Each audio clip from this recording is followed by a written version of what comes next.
Aujourd'hui, j'exulte, je m'enflamme, autant dire que je jubile. De quoi s'agit-il? Si je vous parle de polar, ouais, d'accord. Je vois vos mines renfrognées, vous allez me dire « Ah, déjà vu !» Non, sauf que cette fois-ci, il s'agit d'un héros, autant dire un chevalier solitaire et anachronique, à l'écart de la loi comme du crime. Un aventurier qu'on pourrait d'ailleurs croiser dans le cinéma d'Howard Hawks, un homme qui exerce son regard lucide dans un monde trouble au nom d'une éthique personnelle, avec pour seule ligne d'horizon non pas la justice, mais la vérité. Cette couleur de noir, on la retrouve dans un film français magnifique, Jamais de la vie, signé Pierre Jolivet. D'ailleurs Pierre, le polar social serait-il le dernier lieu transgressif du cinéma pour vous? Ce que je sais, c'est que le polar est un genre transgressif par essence. Et d'ailleurs, mon personnage va transgresser. Il va aller au-delà de ce qu'il est raisonnable de faire. Donc, c'est le polar qui autorise cette posture transgressive des personnages. C'est moins la forme du polar que je crois transgressive que de donner la possibilité au héros de transgresser. S'il n'était pas issu du sérail des saltimbanques, une mère comédienne et un frère humoriste, on pourrait dire que la naissance au cinéma de Pierre Jolivet se concrétise avec un certain Luc Besson. Et oui, dès le début des années 80, Pierre écrit une chanson dont Luc réalise le clip.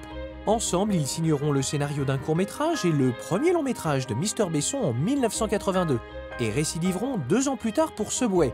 Le passage à l'acte de Pierre Jolivet réalisateur date de 1985. Un personnage en déséquilibre, la notion du sacrifice et la faiblesse de l'homme face à son destin, voilà quelques éléments qui jalonnent son œuvre riche d'une quinzaine de longs métrages. Ce qui fait la grande qualité du cinéma de Pierre Jolivet, c'est sa modestie. Comme lorsqu'il filme Vincent Lindon et aujourd'hui Olivier Gourmet, des hommes qui tombent dans un piège qu'ils cherchent désespérément à fuir. Ces deux-là ne sont pas des héros, mais des hommes blessés qui restent debout pour protéger ce qu'il leur reste de dignité. Et si tu vois un truc bizarre, tu me fais un petit rapport. Et où je te cause. Qu'est-ce que tu cherches? Finir toute seule comme moi? La rage, ça mène nulle part. Putain, qu'est-ce qu'il fout là, cet enculé? L'argent, ça peut nous faire des conneries phénoménales. Un polar, c'est de mettre en posture extrême un héros ou une héroïne. Donc c'est nous, le polar, on se retrouve tous dans un polar, mais c'est nous en situation extrême, qui évidemment est délicieuse à vivre au cinéma et qu'on n'a pas à vivre dans la vie. Tu surveilles ton collègue? Il y a des connards qui sont venus me faire chier sur mon parking. Alors, tu sais que laisser faire, ça a jamais été mon truc.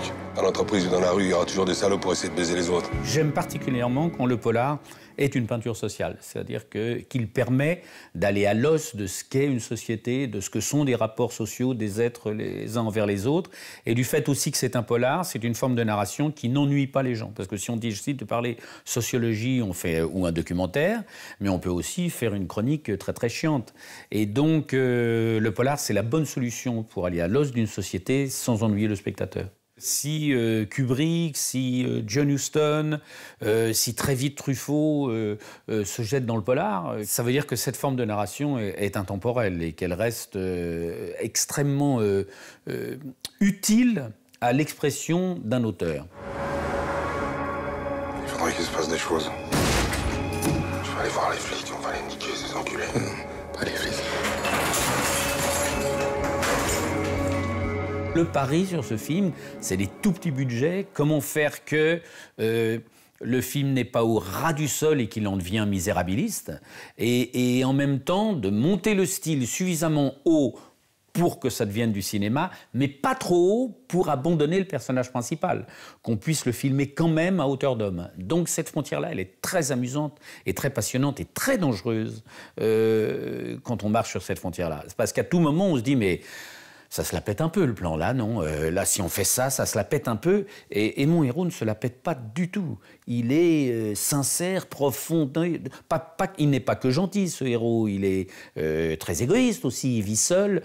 Donc, il faut que je trouve ce qui fait que ça fictionne, qu'on se dit « Ah, c'est du cinéma », et en même temps que je laisse pas mon personnage par terre.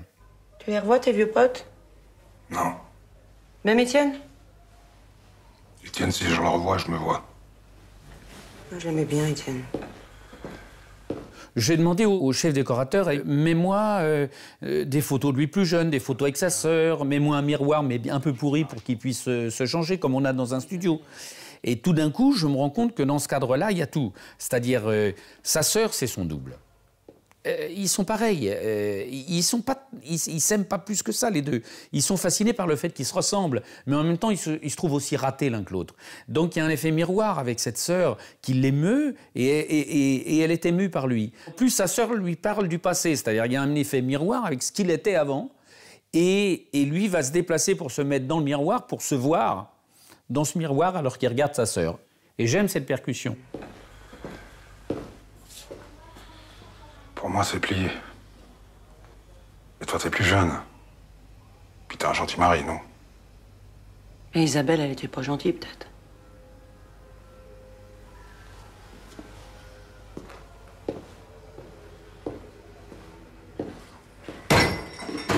Elle, j'ai envie de la voir de face, de dos, et de voir son bordel à lui derrière. Et lui, en contre-champ, il est planqué dans la cuisine. C'est-à-dire, ce bordel-là, il se planque comme quelqu'un va dans son terrier. Et donc, je le vois à peine dans sa cuisine. Vous voyez ce que je veux dire? Et c'est ça que je renvoie dans ce champ contre champ. Pourquoi je n'ai pas commencé par un plan large des deux ensemble? Parce que je veux que ça soit à la fin. T'as toujours aimé donner des leçons, toi, hein? Parce que c'est le moment où ils sont dans l'espace ensemble et qu'elle va prendre le porte-voix pour lui raconter ce qu'il était avant. Camarades, écoutez-moi! La direction pense qu'on va laisser faire? Jamais de la vie! Et elle va dire le titre du film. Et ça, c'était indispensable pour moi qu'ils soient ensemble dans un cadre large et que surtout, sur ce titre qui va être dit, je ne sois pas amené à faire un gros plan. T'es vraiment une salope. La mise en scène s'adapte elle-même par les moyens qu'on a. À partir du moment où vous avez un petit budget et que vous avez ce qu'on avait 5 mètres de travelling et pas de steadicam, vous dites, bon, comment je fais avec ce que j'ai? On ne peut pas faire avec ce qu'on n'a pas. Chaque seconde, chaque minute, la question se pose, qu'est-ce que je vois? Qu'est-ce qui me paraît bien? Qu'est-ce qui me paraît intéressant? Qu'est-ce qui me ramène de l'émotion? Vous auriez dû trouver du travail tout de suite. C'est passé quoi? Hello, ça se passe bien? Ça doit pas être facile, non? Vous en connaissez, vous, des vies où c'est facile tous les jours? Je ne sais absolument pas comment je fais de la mise en scène. Il y a une chose qui fait qu'on sait quelle mise en scène on fait, c'est le film qui vous le dit après 48 heures.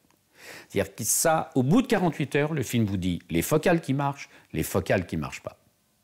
Et ça, il faut l'écouter. Et donc, il faut y aller avec beaucoup d'instinct et de courage en écoutant ses convictions les premiers jours.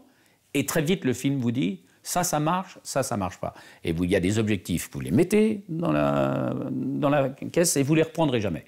Et il y a un ou deux objectifs qui vous disent écoute-moi, je suis les objectifs du film.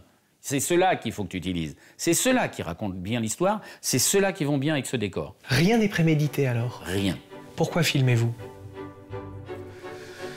Parce que c'est ma vocation, que je l'ai découvert tout à fait par hasard, et que c'est comme ça qu'il semblerait que je m'exprime le mieux.